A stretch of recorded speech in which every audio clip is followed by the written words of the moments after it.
Welcome back to the ranch again. Just kind of do a little update on what's going on here now that I got Randy's tractor done and all the other things that are taking place now. The 14, I got the snowblower taken off, and hopefully I can address some of the other leaks in the downtime of this being a snowblowing tractor. And so this summer and fall, I hope we'll have some time to address some of the different leaks that are on there that need to be fixed and stuff like that. So I don't know if I'll do any videos of that. I might. We'll see what happens. 504, that's been sitting all since last year. Have not gotten a distributor yet for it, the proper 21 degree advance, nor the intake exhaust manifold. That was last year. That was on back order till October, November, I think it was. And then this year when I checked on that not too long ago, they said till sometime in July. So at least it's a little closer outlook instead of what it was before, and see if I can get a new manifold for that instead of this cracked up one that I have. And the distributor, I think I might end up, if I can't come up with one, just get this junk out of the way here. Can't come up with the 21 degree, I might just reuse the 25 degree advance for now, and I'm sure it'll run fine. The only problem is I can't find any of the governor springs. Those are not available anymore, so either I got to reuse the old ones or see if I can't make some new ones if these old ones are a little stretched out or get kind of bad shape. But the 30 degree one, the springs for that were still available, so I did get those, and so I think I'm going to assemble that one, which will be application wise will be for like a Super H or a Super M, and just have that together and ready, so if anybody ever needed one, a guy can maybe work out a deal or something like that, or who knows, maybe even I might end up with one of those, I don't know. But just kind of nice to have something together and ready, as long as I got the parts here for it. So other than that, that's what's going on with that, which that's just basically a winter project. I'm not going to hammer on that too hard. My old rusty Chevrolet, I had some transmission issues with that here this last winter. Started making noise in second, third, and fifth gear. And so I decided I better start driving my old 95 instead of this one and have something grenade on me. And I just ended up getting a rebuilt transmission for it, so I'm gonna get this stuck in here one of these days. But what happened, I think, is that the pilot bearing was starting to go, and it wore a very deep groove in the pilot shaft, and I don't know if just having that extra wiggle in that shaft caused things to wear out inside, because there's quite a bit of metal filing when I pulled the shift tower off. And so I figured it was better route to go with the rebuilt transmission, and it's got warranty on it, and better way to go. So that'll keep a sad pickup going a little longer again. A lot of rust on it. It's kind of sad when I look underneath there, but this is the way it is with the Minnesota salty roads in the wintertime. So, but it keeps the influencers from wanting to model themselves on vehicles, and so I don't have to worry about that, because this is not worth modeling yourself. Besides, you probably have to have a tetanus shot if you're going to do it anyway. Let's see. Jesse, he got a new engine for his grasshopper lawnmower stuck in, so we got a good engine in the lawnmower again.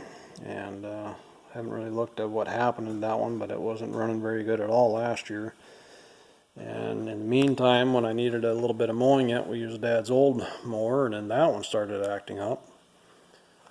The pivot pin for the rocker unscrewed itself behind there, and started running goofy, and once I figured that out, I tightened it back down again, and it seemed fine. So when I was using it the second time, here not too long ago, and then all of a sudden it started knocking, like something was hitting hard. And so I'm not sure what's going on, so I'll probably bring my borescope home one night.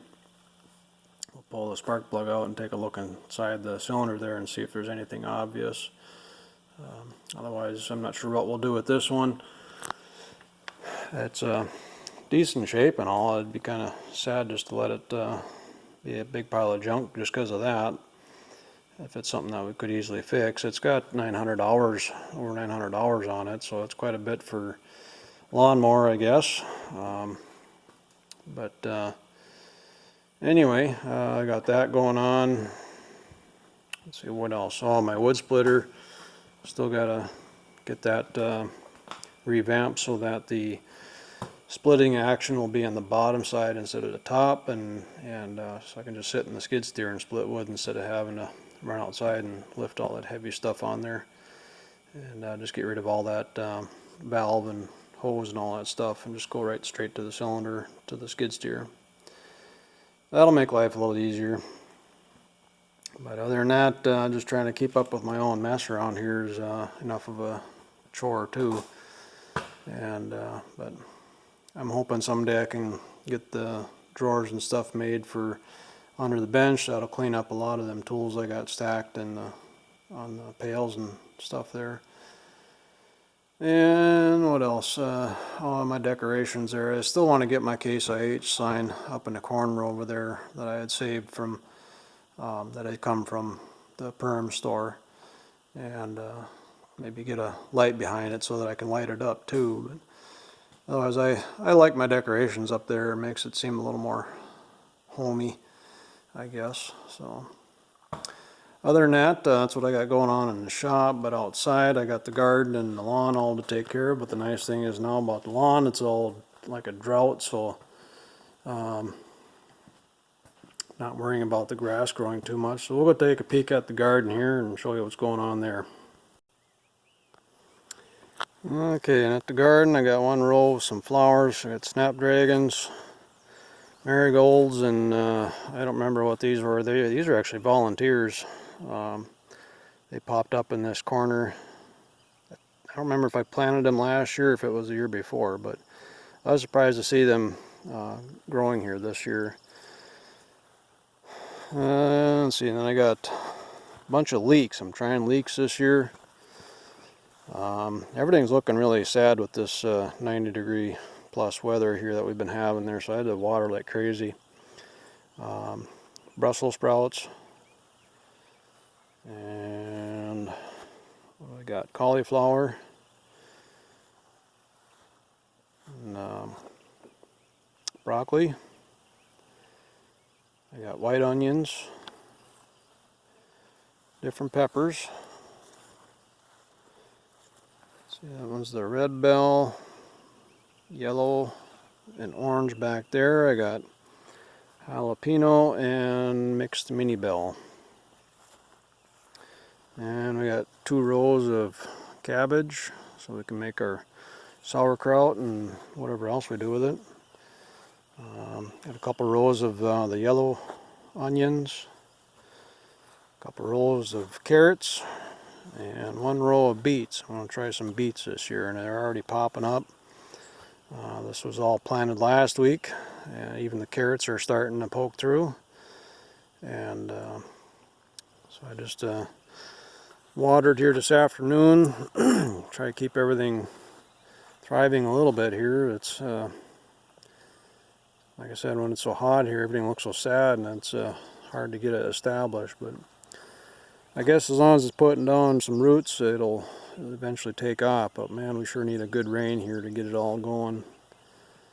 But peppers are looking better. They were looking pretty wilty there at first, but they can handle some dry stuff once they get established, so I'm not too worried about them. Other than that, keeping the deer out. As you see, I got 4 strands, one real close to the ground, but my third one is up here, almost 5 feet up. And I had hoof prints in here this last week. from a deer. And I was wondering what the heck. Well, then one night I was sitting in the porch in the house over there, and I saw the deer messing around out here, running away from all the mosquitoes. And then one all of a sudden decided to jump right over that top wire, or top strand. And I don't know if he got zapped on the way in or on the way down, but it kind of tore up my mounds there a little bit in a couple spots there, and it jumped right back out. And then I had to run out here and holler at it. And but it hasn't come back in here since. So I don't know if it was getting zapped or if it was me hollering at it that kept him out. But whatever it was, as long as they stay out, I'm happy. And it's bad enough when a guy gets a woodchuck in here come chewing on stuff. I don't need the deer getting in here. This fence has been working pretty good for quite a while, and but now to have them jumping over the top wire is actually kind of frustrating, because what more does the guy have to do? Put landmines out here or what? So anyway, this is getting to be long enough, and hope you guys like to see what's going on, and we'll talk at you later. Bye.